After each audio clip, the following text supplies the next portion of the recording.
He discussed it on the Power Trip Morning Show. If you happen to miss that, here's Ben Leber at Nacho Leber, Twin Cities Live, 3 to 4:30 on Channel 5, at Nacho Leber via the X Machine. As we mentioned repeatedly in the first hour, Brian Flores has reportedly, well, no, it's fact because the Vikings shared it via social media. Brian Flores has a new contract with the Minnesota Vikings to be defensive coordinator. The contingency is if he gets a head coaching job, a couple of interviews with Pittsburgh, one with Baltimore. If he gets a head coaching job, he gets out of that contract. And Ben joins us now. First and foremost, how key is this for the Vikings moving forward into the offseason? Well, I think it's paramount to know, just like all these other teams out there, they want to know top down what their team and their franchise looks like. And then, on a lower level, we want to know what our defense looks like. And so, getting the number one guy on the defense to agree to terms on extension, knowing that, barring, like you said, a Steelers or a Ravens head coaching job, which seems like the front runners that he's a candidate for, that if he doesn't leave there, then he's back and we kind of like, okay, now we can shift our attention to what are we going to tweak on defense? How are we going to do this with some players here and there versus like, oh boy, like if he leaves, does Durante leave? Can we get him to be elevated? Does he want the DC job? Oh boy, if he doesn't want it, are we going to bring Gannon back, or what options are we going to have? Do we have to stick with a 3-4 look because we have 3-4 players? Are we looking to kind of revamp everything? Can we, be as successful in a 4-3 base defense? So all of those things come into play if he's gone. So now that he's seemingly back in play, we can shift our attention elsewhere. All right. So what do you think of this with the Pittsburgh Steelers? Say the Steelers don't hire anybody as head coach through the weekend, and if the Rams lose, their defensive coordinator, Chris Shula, is announced as Pittsburgh's head coach by, say, Monday, and then that would eliminate one of them, probably the most key, right? If you're looking to keep Flores. Do you think that, if the Rams lose, then that announcement would take place? Maybe it would take place even if they win and go to the Super Bowl, because now you got extra time between games. What do you think of all that? I think it makes the most sense, and it makes the most sense maybe timing-wise, too. It's probably something that, maybe B-Flow and his agent got a feel for as he was in his second interview and kind of feeling everything out, that it seems like the Steelers, much like with Mike Tomlin, when they know, they know. And if he didn't feel like, and he walked away of like, okay, they're not holding me hostage. They're not like making me sign this contract. They're not like in love with me like the stories out with Tomlin. It was like they didn't want him to leave the building. Like it was like, we need you as the head coach right now. If you're not going to get any sort of feeling that that's even remotely close, and that they are casting their gaze to someplace else, and it sounds like it is Shula, then yeah, it's probably not going to be the place for you. And maybe you just want to keep your name out there just in case something happens and Shula gets a better offer or he doesn't want it or whatever. But yeah, that does seem to be the case, that the Steelers are going to wait for the Rams to get done. They can officially do their interviews in person, and it's most likely if he goes there, there's probably mutual admiration. If he wants the job, it'll be just like Mike Tomlin. We're like, yep, we're not going to let you leave. You're a head coach. Sign the paperwork today. I'm not a big fan of asking people to speak for other people, but I'm going to do it right now. I'm like, if you're Brian Flores and you get these opportunities, and you can put the Commanders defensive coordinator interview in there too, and you get beat. Okay, so you return to what assumedly would be a gargantuan deal to stay here with the Minnesota Vikings. How do you feel? I mean, are you like, I'm never going to become a head coach? Why am I not becoming a head coach? Or that's just how it goes, and you move on? I think he's been in this league long enough. I'm sure the human element of it is, man, you're a little chapped, right? You're like a little disappointed. I'm sure there's some letdown with all of this, that like, man, why doesn't somebody love me the way that I feel like I deserve to be loved by an organization? But I do think because of the Tomlin stepping down and the situation in Baltimore, and then now you got McDermott, like I think that there are some bigger names out there that people weren't expecting to have a chance to get. So once all of that happened, I think he probably thought like, well, maybe the next head coaching hire is what I'm looking for. So he's been in the game long enough to know that this is just how it goes sometimes. Like, timing is everything. And maybe this is just isn't the right time and the right situation. And the thing is, like, if I'm him, I'd want to be super selective. Yeah.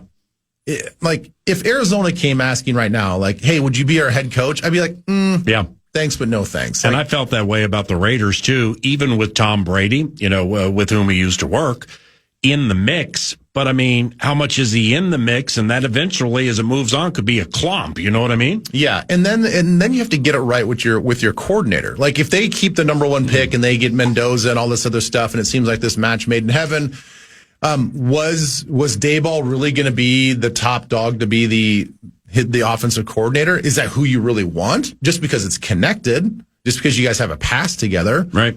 That doesn't mean that you guys like each other and like you guys want to be working for each other. Does Daboll want to be working for you as he being your boss and you're underneath him? Like, is he ready for that?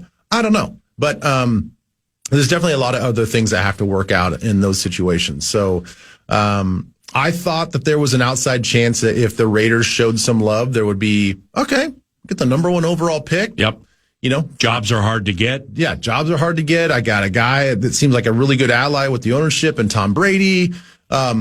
Seems like a lot of things check out. And boy, a guy like Max Crosby to work with in my defense, could be just absolute perfection. Mm-hmm. Maybe, elevate his plays if you can even do that. But there are some exciting parts of taking that job. But I also think he's got a great thing here. We're not, as we all know, we're not that far away from being a highly competitive team here. What into the equation now that Fernando Mendoza is done with his collegiate career, leaves with the national championship with IU? What do you think of him as a pro? With the right to change the opinion as he grows. Mm-hmm. Because like Drake May and Bo Nix, I've said it a million times. Yeah, they're both good, and Drake May, it potentially is high end. A year and change ago at this time, I mean, Drake May, he still has a lot to learn, but he wasn't nearly as good then as he is now. Right. Where the defense is not on the field as much. It's just so many different things in the ultimate team game. But like Mendoza and the NFL, what do you think? I think he's got a great chance to be a really, really good player. I wouldn't use the national championship game as maybe your barometer for what he's going to be. I think the game before, where he was like, 80% throwing, the accuracy that which he threw in that semifinal game was incredible. Yeah. Incredible. And it's, if he can throw into those tight windows, and as we all know, the NFL is going to be even a little bit tighter, but if he can be that precise with his accuracy in a game of that magnitude, and he can replicate that in the NFL and all those stuff, get up to speed and kind of catch up to the league, then man, I think he's got a great chance to be a really high end quarterback. And look, the guy already operates at a really professional level. I mean, almost comically so. I think it's fair to rip his personality and his demeanor a little bit. I think he's way overcoached when it comes to the media stuff. He comes off as very square and very dorky. I do worry the leadership piece of it. Are guys gonna like gravitate towards that? Are the guys in the locker room of the Vegas Raiders gonna gravitate towards this very, very white square? I don't know. Mm-hmm. I think that's an honest question though. Like, right. In a cultural melting pot where you get, and we've seen it for years, man, you get certain individuals who come from affluent families, went to, there's certain things were different in their background than, I don't know, my man from Nowhere, USA, who started in junior college, went to a D2, got kicked out, went back to a junior college, landed at a D1 for 2 years and just scratched and survived and overcame bad friend groups and family members and things like that to get where they are.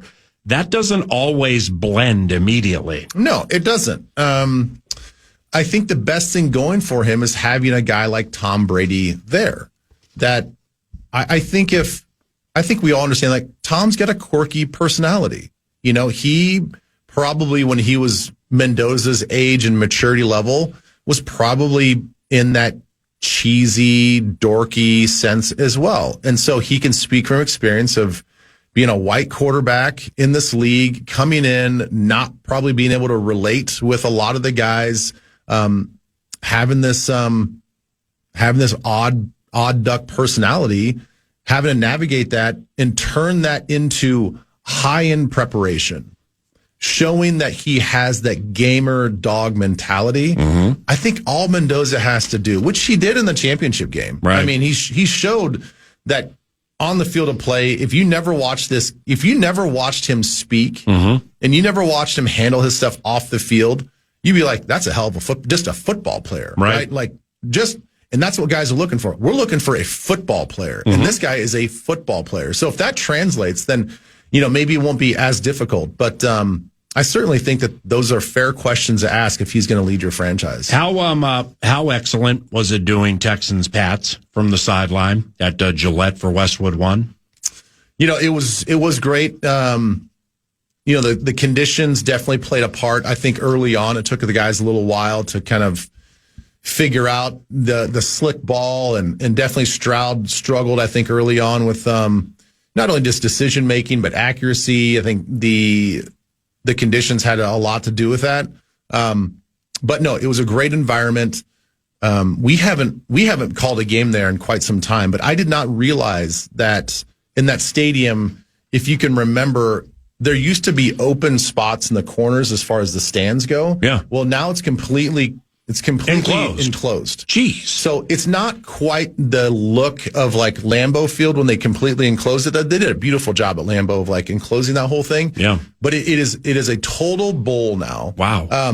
They have amazing jumbo screens on either side. They have a brand new lighthouse that was built in the one end zone where they do all their like kind of like our Gallahorn stuff. Mm-hmm. It was a fantastic environment. Yeah. Atmosphere. I love it there. Energy. The crowd was great. There was a lot of sing-alongs during commercial breaks with some of the songs. It was like a fun blend of like what we experience in Europe, and what we experience here just in the States as far as the NFL games go.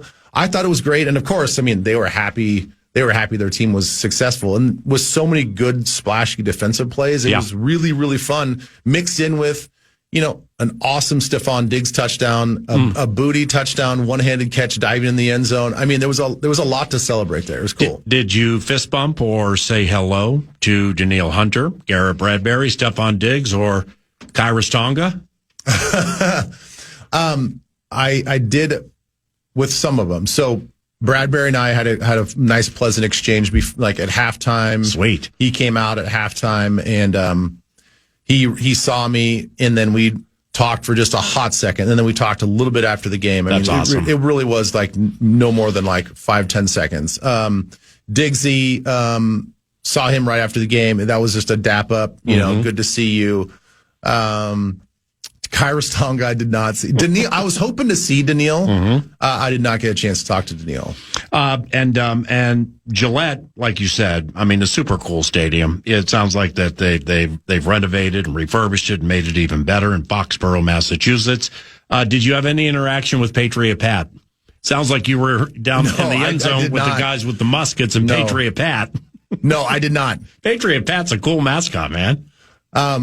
It kind of he That's is the guy like, on the helmet. The guy in the helmet, yeah. The old school. I think not only is he really cool, the Revolutionary Guard that's there as well with all their muskets and their Revolutionary attire. Like the whole thing it really is pretty cool. Yeah, I dig it. And I'm kind of like, man, when I think we play them next year, don't we, at New England? Let's see. We were at New England in 18. So 19, 20, 21, 22, they were here. It was, I think, Thanksgiving night, and Kene Wanwu got to the end zone on a kick return. Our last kick return touchdown, 3, 4, 5, 6. Yeah, we're at New England. I think we're at New England. Yep, you are. You're back on the sideline with the muskets, and fire the cannon and Patriot Pat. Okay, so I'm gonna talk to all the fans out there. If you're looking for an away game to go to, Obviously, we don't know right now what the date is going to be. So I know that that's going to play a large part of this. I don't think you really want to go in late December, but a fall day in New England. Yes. At Foxborough, man, book your tickets right now. Once the schedule comes out, do that. Oh, by the way, Todd Downing says hello. I talked to him as well. Wide receivers coach for the Pats. Yeah, so I talked to him before the game. He actually gave me some great insight that I actually used on the broadcast, which was awesome. Really? Yeah. Like with Booty Boutte and like Diggs and Demario Douglas and everything? So my question was... Because I've been told, like their Vox Bob Sosi joined the 9 to noon show a couple of days ago, maybe even yesterday. I heard that. Yeah, he's talking about how good Bradbury is playing. Right. And, you know, when I was talking to him before, things are so different in so many different places than here. It's like if I ask how well have you gotten to know Todd Downing, the wide receivers, barely knows him because things are just, they're just, I don't even know how to explain it. A little tighter. Yeah. We're very fortunate and blessed here, you know, when it comes to getting in with certain scenarios with them knowing they can trust us. So he barely knew him, but he said the wide receiver coaching to a certain extent before McDaniels got there with Downing, they just had some problems.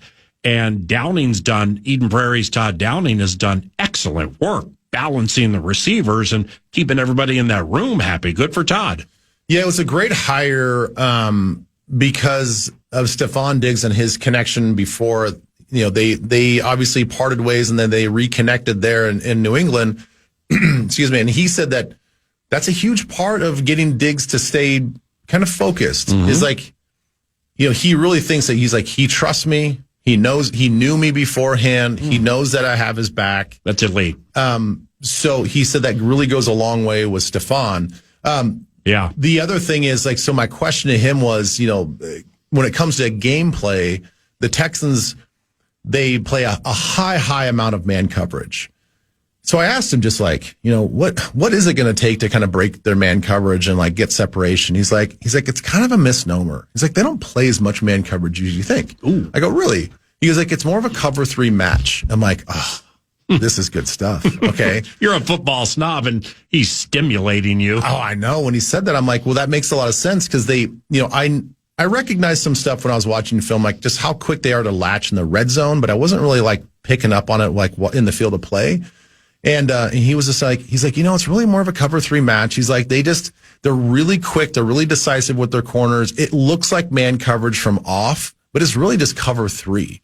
And so he's like, you know, we've got some things, you know, and then he kind of played into the coaching stuff. But so I was able to kind of use that in the broadcast, which was great. So, yeah, he says hello. Now, correct me if I'm wrong. You don't have a game this weekend, right? No, I'm done. Okay, so if you did have a Westwood One sideline analyst job this weekend, where would you rather be? Empower for the AFC or Lumen for the NFC? Oh, Lumen. Why? Oh, I just think it's going to be a way better game. I think it's going to be I think it's going to be a fantastic game. That's Ben Leber at Nacho Leber via X. Twin Cities Live, 3 to 4:30, Channel 5. Watch Ben on TV today. More football, including some J.J. McCarthy conversation tied to Bo Nix. That's around the corner. But first, here's Double B. The cash thing. The fan wants to give you a shot to win bonus bucks. The National Cash Contest at KFAN.com. The keyword this hour is check. Keyword check. KFAN.com. Keyword check. Never miss your chance to know what the latest sports news is in town, chances to win tickets, or just knowing what's going on with your favorite KFAN shows. You can follow KFAN 1003 on all of our social channels like Instagram, TikTok, and X. Stay connected to the sports leader, The Fan. Leber. What do you think of this stance? With more reps and seasoning and experience, J.J. McCarthy should be, but can be, every bit as good as Bo Nix. More experience, more seasoning. Drake May's a different conversation, in my opinion. And I don't think Drake's been great this postseason, but he's done it the way Vrabel needs it done to advance. But like I watch Bo Nix, and we've seen McCarthy, and when he plays and when it's not play leave, and his improvement, I'm like, well, he absolutely can be as good as this guy. What do you think? Yeah, I don't know why he couldn't be. I think one of the biggest things that people forget is how young JJ McCarthy is. Mm-hmm. And look, myself included. Like, I think he that turned 23 a few days ago. Yeah, I think that he's said and conducted himself sometimes in a very immature way that I think that he needs to look at, and I think that he needs to like maybe have a little bit more of a mature approach with some things next year. But even I forget that he was 22 years old this last year, and you're asking him to do a whole lot, a lot of weight on his shoulders for being 22 years old and running this franchise. And everybody thought that we were just one solid quarterback away from being a playoff team, in which we found out as the season went along that we were right. Like we were that close. All we needed was a quarterback that was just okay. Just be average. Don't have all these highs and super low lows. Don't give the ball away, all that stuff. We already know that story. But to answer your question, with Bo Nix being 25 years old, came into the league already much more mature-wise in age, had a lot more passes and a lot more games in college as well. That, yeah, it's understandable how he kind of hit the ground running, so to speak, and it's taken McCarthy a little bit longer. So, given the fact that he'll be 23 years old next year for the full season, he has this whole season behind him already. I don't know why he couldn't be a version of Bo Nix or better. Like, right. I think he's actually has a lot of makings to be better than a guy like Bo Nix. Agreed. Has Drake May pulled away from Caleb, Daniels, Nix, and the others for the best of that class? Yes. He's pulled away, right? I mean, I think when you're in the MVP conversation, right. I think that's all that needs to be said about his play and how the league and how the league respects him already as a young quarterback. Caleb, obviously, right now there's probably not a better closer in the NFL at the quarterback spot.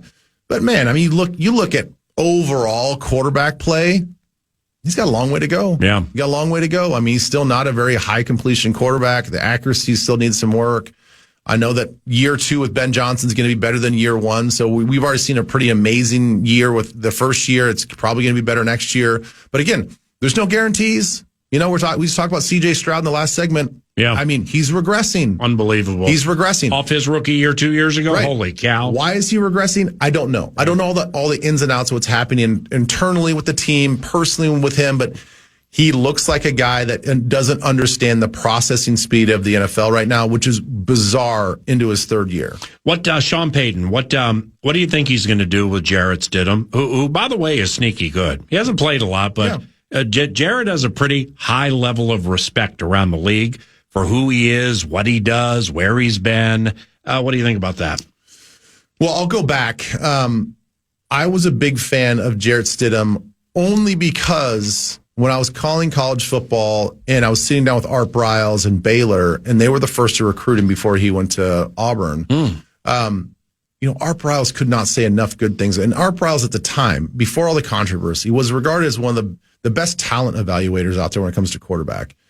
And he was so high on him. And he, so that being said, Stidham comes into college football in sort of this wide open Art Briles led Baylor offense, which was very much, we kind of tell you where to throw the football. Mm-hmm. Not a whole lot of breaking down of defenses, really even understanding route progressions and stuff like that.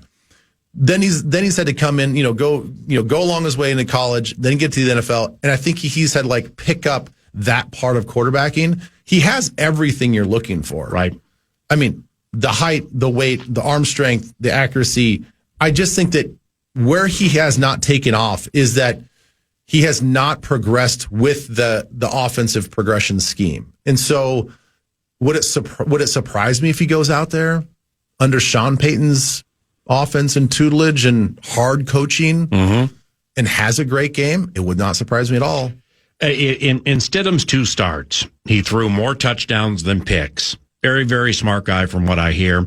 And when people, with whom I chat away from the microphone talk about him, it sounds like he's Sean Mannion smart, but with more talent. So if you're leading New England, don't you just load up against the run until Stidham starts making big 3rd down passes?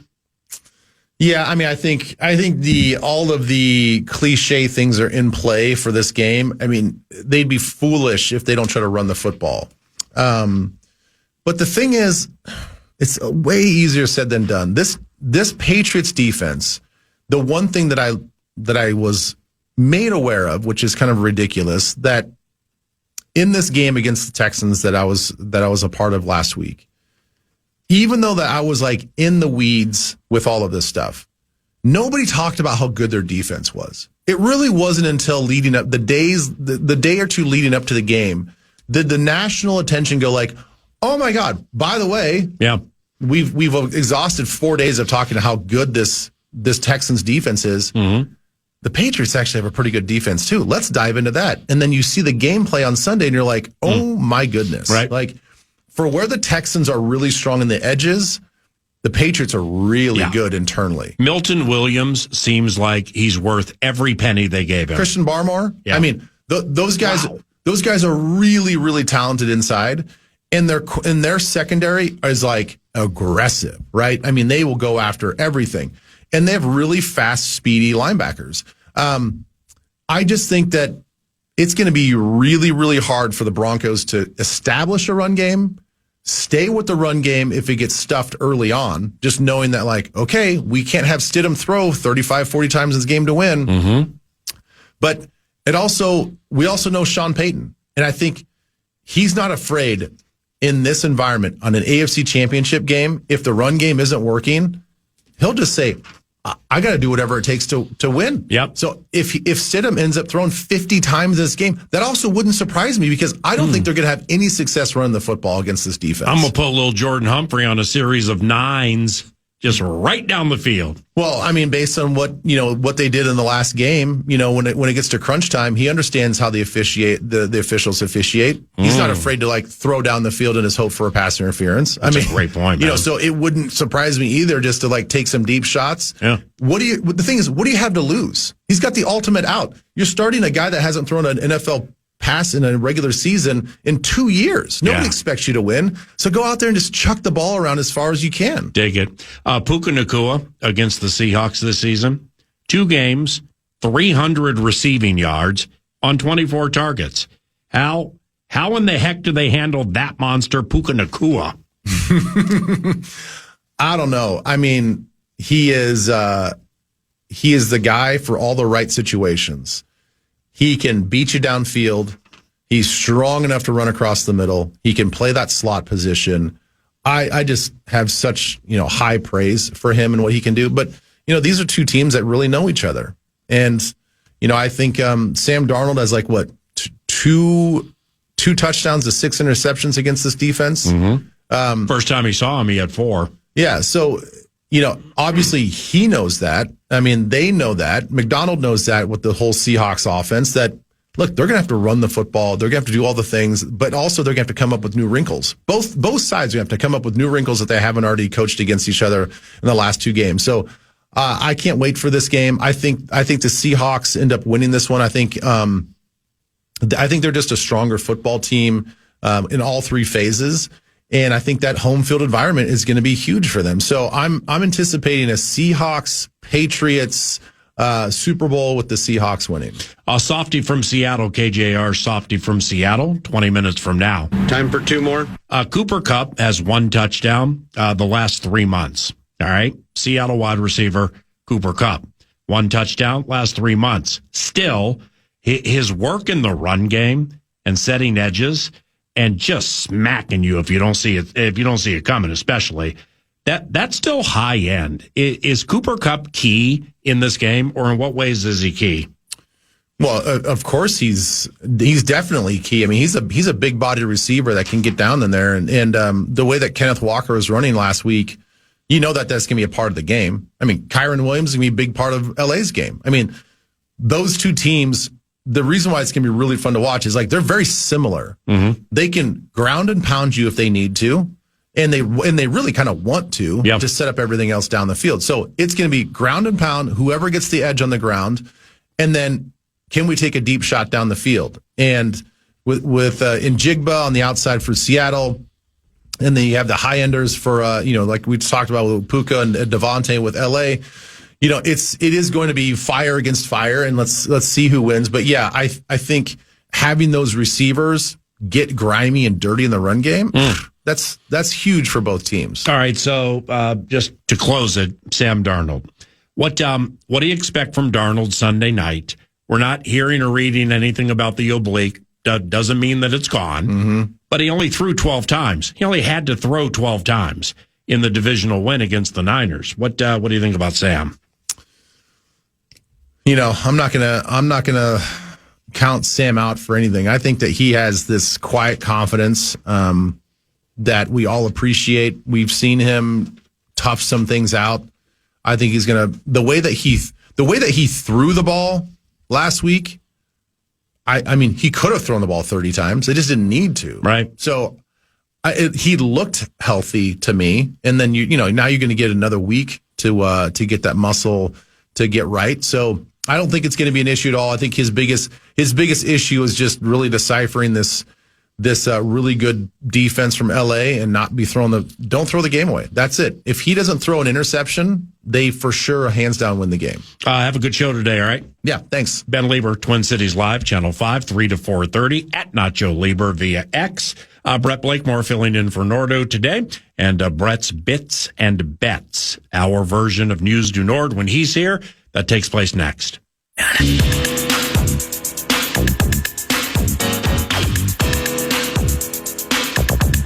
You familiar with Softy from Seattle, KJR? I've heard his work before. Okay. Just have, let's see, where are you sitting? So dump button would be to your left, right? To my right. To your right. Have that right index finger on that blue button. Okay. Now we don't anticipate problems because Softy's been on this radio show many times. Last time he was on, we were chatting about Toronto Blue Jay fans and social media, because the Blue Jays bounced his Mariners in the American League Championship Series before the World Series. And he got really emotional and impassioned, and he said something, let's just say, unsavory. We don't believe that's going to happen today. We're here to talk about his Super Chickens and get his opinions and stuff, but that follows Brett's Bits and Bets, which is courtesy of Canterbury Park and CanterburyPark.com. Blakemore is 8-2 all time, 9 to noon, filling in for Nordo, doing Brett's Bets. Most recently, he took the San Francisco last time we worked together, he took the San Francisco 49ers on the money line at plus fat money to win at Lincoln Financial. And they won at Lincoln Financial. Ooh. So Brett's Bits, the News du Nord update stuff, and Brett's Bet or Bets taking place right now. That's good work, brother. Number one. Thank you very much. That's good work, man. We will have a bet. I do have one I'm fairly confident in. Wild and Wings tonight? That's what we're going there first. We got a programming. Well, of course, we're going to talk about the Wild first. Yeah. We have a programming predicament tonight on the Fan. The Fan will take Wild Red Wings tonight. You'll hear that. The Timberwolves also in action tonight, which you'll hear on the free iHeartRadio app, Timberwolves channel. They get the Bulls at home. Which of these matchups to UPA is more intriguing? Well, I'm going to be at the Wolves and Bulls tonight. So, but that doesn't mean that Wild Wings is not intriguing to me. Ooh. As I shared yesterday, with the football season done, spent 4 days in Colorado with my daughter.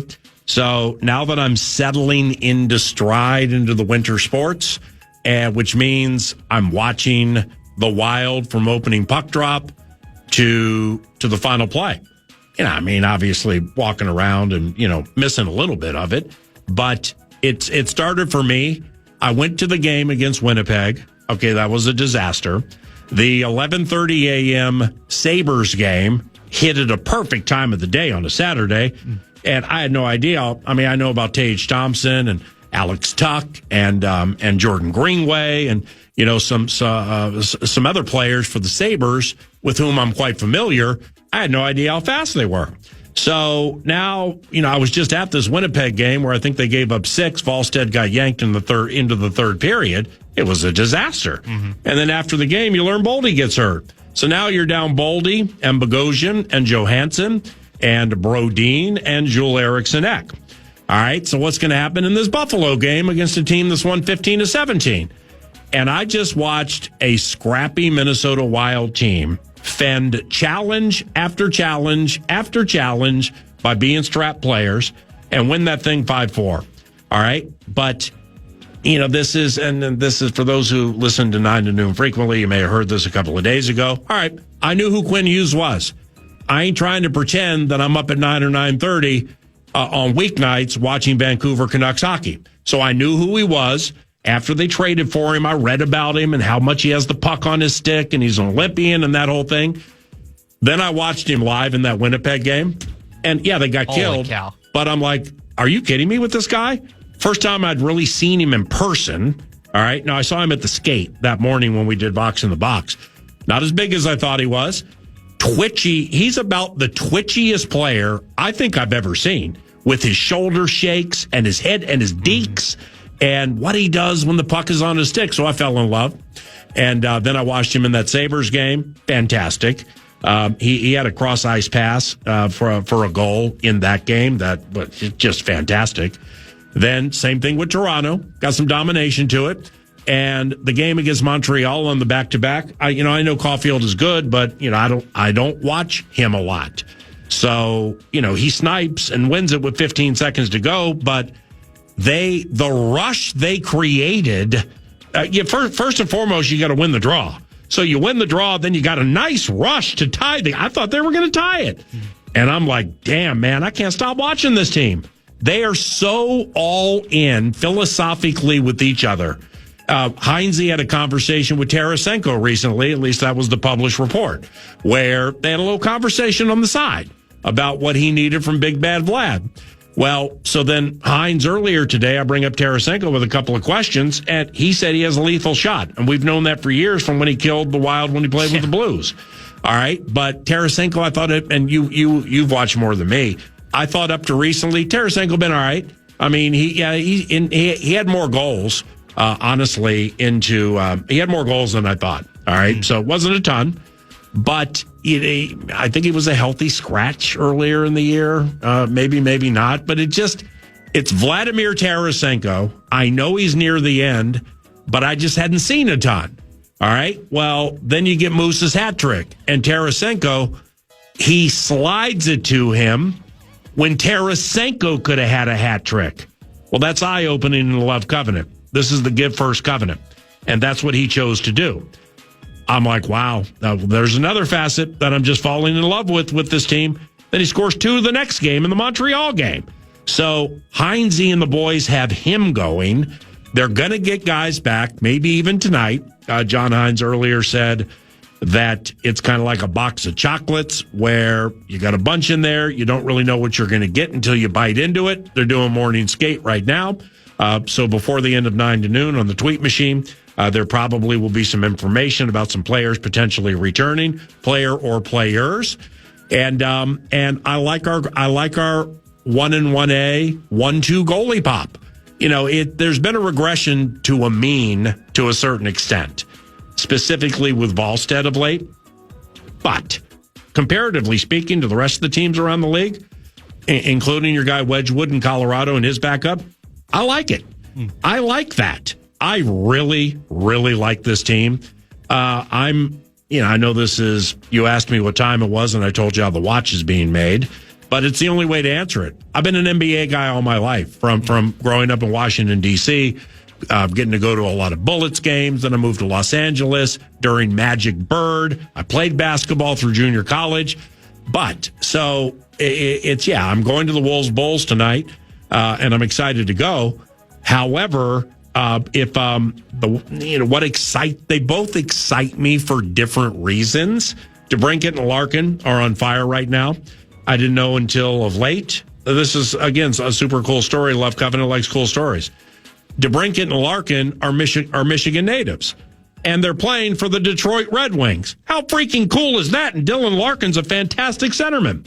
So I think this is going to be a tough one tonight. I like us against Eastern Conference teams, generally speaking, unless it's New Jersey. That pretty much beats us every time. Couple of high-end games tonight. Wolves need to bounce back from the Utah debacle. And the Bulls got some cool players, man. So I'm excited for both. Number 2. Thanks for asking that. Yeah, of course. Conference Championship Sunday. You'll hear both games here on the Fan. NFC Championship Rams, Seahawks favored 2.5 points at home. But the game I'm looking at for Brett's bets, it's not about finding these sleeper. It's just being smart and not overthinking things. So sometimes. the bet's going to the NFL.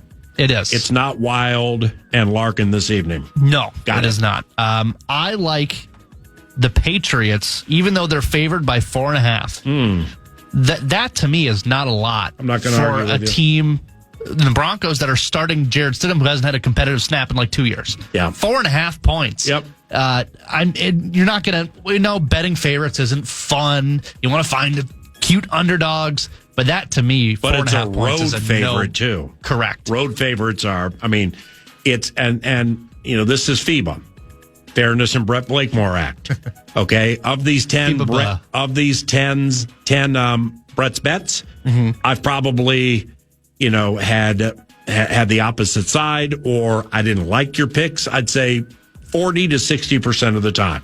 Yeah, and you've been right on every single one of them. Like I didn't love the Eagles against the Niners, but I wasn't taking the Niners. I thought the Eagles had some push button to them, and they were driving to prove exactly what I was saying right until Eric Kendricks backpedal, threw it back 10 years in the Tampa 2 drop, and he knocked it away. And Brett's bets gets home yet again.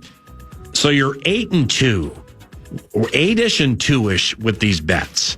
I'm not going to take the other side. I'm not going to argue the other side. Road favorites at this stage of the equation. Those are tricky. Those are generally what the, quote, squares, end quote, will fire their money in on in like Las Vegas or wherever. But I'm just going to leave it right there. That I'm not going to say who I like or why I like them.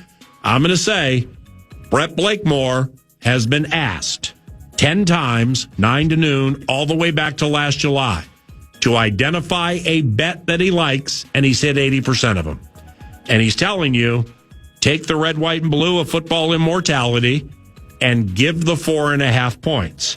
If you're listening via the vast and ever-expanding iHeart Audio app in the 702, which would be the area code of Las Vegas, what I think he's suggesting is take that prediction to a sports book of your choice, and when it's your turn, get with the clerk and say, here's the deal.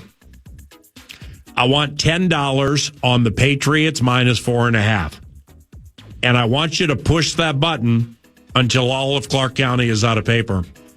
And then when it's out of paper, I'll patiently wait for you to find more trees and print and have more paper, because I'm going to do it again.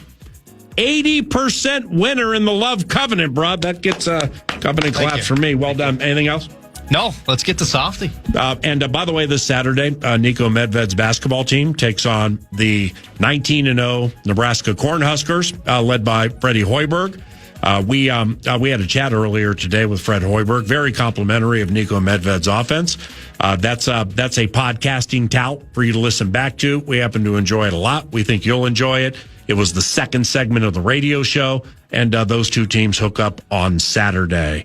Final hour of 9 to noon's around the corner. We're going to head to the Cappuccino Capital and chat with beloved Softy when we return to FM 100.3 KFAN.